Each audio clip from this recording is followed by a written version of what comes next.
Reena, a 22-year-old mother of two, has a small farm on the outskirts of Dhaka, capital city of Bangladesh.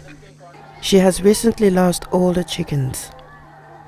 I used to have 12 chickens in this cage. I bought 2 new chickens from the market and put them in the cage with the others. The chickens were sick, but I didn't notice. A few days later, all my chickens died.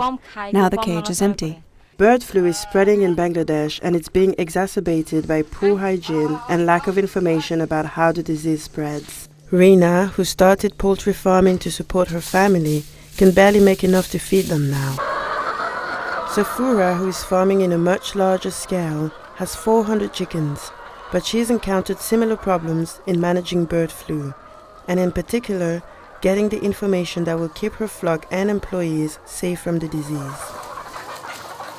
Bird flu broke out in the country, and we were worried because the chickens were dying. I have vaccinated all of my chickens to protect them against the bird flu. I also keep my poultry farm very clean. As bird flu breakouts are spreading out, the need to be ever more careful is crucial.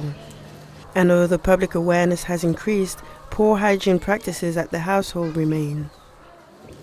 Safura is trying her best to practice safe hygiene behavior in her farm. However, risks of direct infection of the virus prevails. Like many other villagers, Safura is lacking some important information that would help her raise her chickens safely and adequately.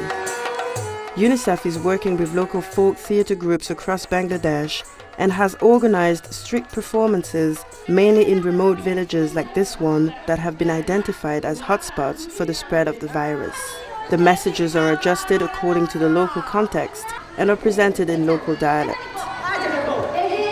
Advance warnings and efforts to educate are extremely important, particularly in communities where primary precautions are not always considered and inaccurate messages easily spread. This is Natasha Ikuli reporting for UNICEF Television. Unite for Children.